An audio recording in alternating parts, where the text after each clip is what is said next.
Okay. I'm going to get you to write it because I will spell it wrong. Fair enough.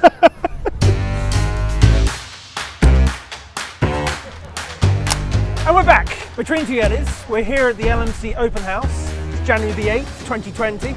I'm making a mark of the date just because when we look back on these things, we know where we're at. Okay, fair enough. And I'm with Boomer Jousma.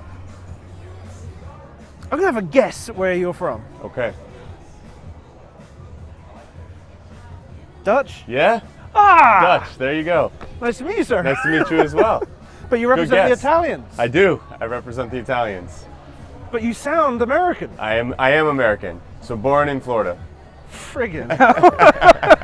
I know. It's a How little tall bit of are a you? cluster. 6'2". Yeah, you're So Dutch. I got the Dutch in me. Okay, yeah. So you're a broker. I am. Are you embarrassed about that? No, not at all. Good. Why would I be embarrassed? Well, you know, people, I was with somebody yesterday and they were like, yeah, I hate telling people I'm a yacht broker. Huh. Is there like a stigma attached with it? No, I don't think so. I think it's the coolest job in the world. It is. I'm on the water, I'm out in the sun, everything's amazing, you sell boats, you know? All right, so you're ginger, clearly. I am. You must have a huge problem down here. Yes, sun. Sun. But that's kind of anywhere, right? The whole world. Yeah. No, I fare well. My friend of mine's a day walker, Okay. so he's, So he's covered, well, no, he can go out in the sun and get a tan, right? but he's only mildly ginger, so he He's can like just get away half with it. tan, yeah. Yeah. Anyway, we'll get away from that. So how did you become a yacht broker?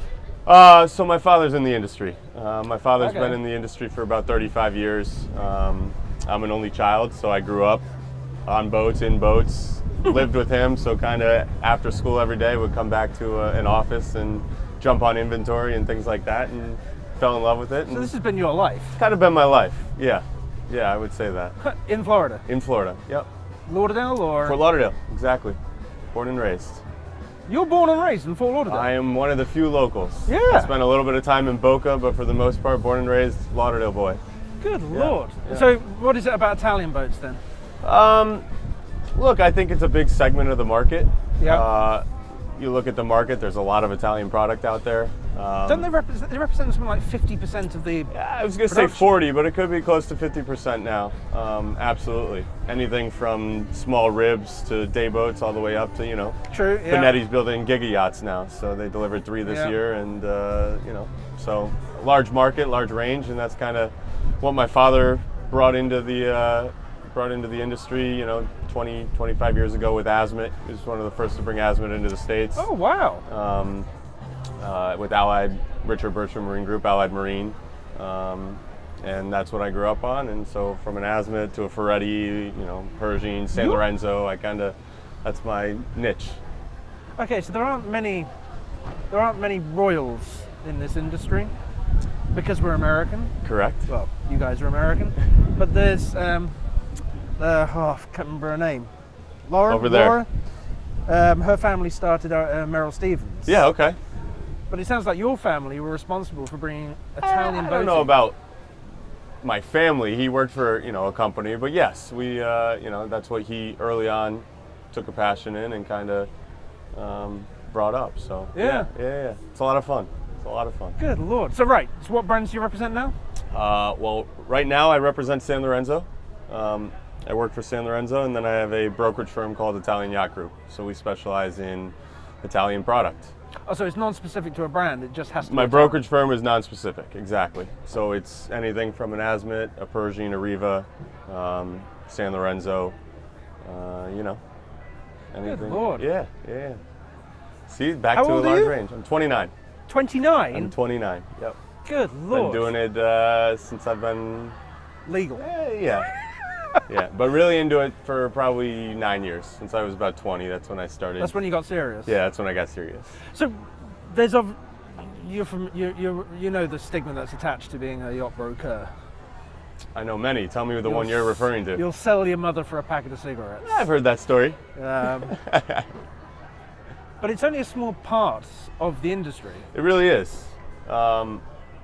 As you learn and grow, you know, the sale is the first part, and like you said, the industry is huge. From being a crew member to you know, to chartering, to providing a service or electronics, anything like that. The industry is it's huge, and it gives you know, it gives back. I think. It's huge. It's worldwide, but the epicenter is right here. The epicenter is right here in Fort Lauderdale. Is your dad still doing it? Yes. Yep. Absolutely. Oh, so you run the company together? Yep.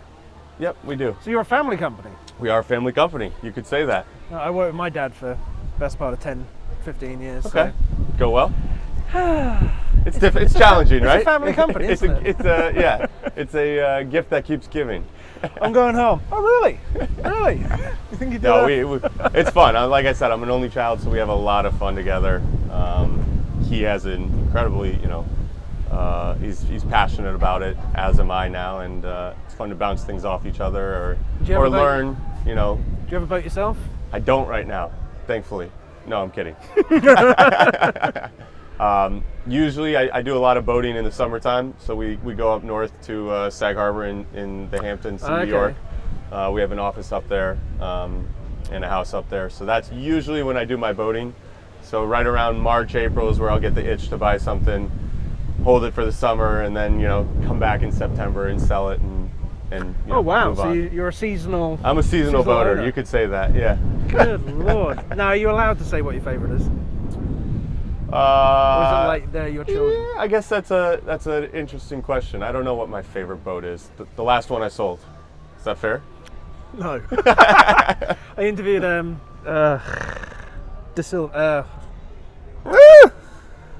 it's the COO of Ferretti.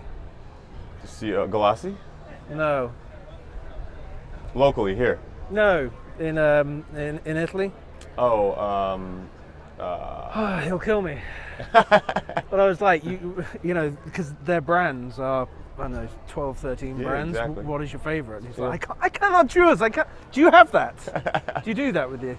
Yeah, I think there's a different boat for it. It really depends on what you enjoy doing. You know what I mean? So yes, I guess I would say I have boats that I like in specific categories. Does that make sense? Yeah, fair enough. Yeah, so like you asked me what my favorite day boat is, you know, I would have an answer for you versus what my favorite super yacht is. Yeah. How are you? I know what mine is. How you doing? Nice to see you. You as well. Well, it's a pleasure to meet you. You Now, as have well. you sold a boat in FTZ yet? I have not sold a boat in FTZ. Have you got one in FTZ? I did, and now I no longer. We didn't do a FTZ sale. We did one offshore. Ah. Yeah. Is that still happening? It is. It's still happening. We're trying to do more FTZ stuff. Jeff has been incredible here at LMC trying to make that happen and really promoting it, and I think it's great for our industry. It just seems, to an outsider, it just seems ridiculous that you had to go through all those different loops. Well, imagine, it's true. And the beautiful thing about it is, imagine, you know, in the past that we had to explain to a customer, you know, this boat's for sale and I think it's the right boat for you, but you can't get on it. Yeah, you couldn't even get on it, could you? No, not legally. Not legally. So it's been a huge help. I'm a big fan, and hopefully we do a lot more in the next, you know, couple of years with FTZ. Because I imagine this is a huge aspect for an Italian boat. Absolutely. Built elsewhere. Absolutely. I mean, most boats that are, you know, if you pay the duty, obviously you have the freedom to. In fact, you think about it, most boats are built elsewhere. Majority. In this size range. I mean, name. There's only a few companies left in the States. I mean, when we're talking about boats above 80 feet, you know, you have Westport. You know, there's some Deltas left, but for the most part, you know, Trinity obviously. They've gone, you know, through their hard times, but anyways, yeah, it's a huge so help. FTC will be a nice blend to what you've got. Absolutely. So. And I do this with everybody.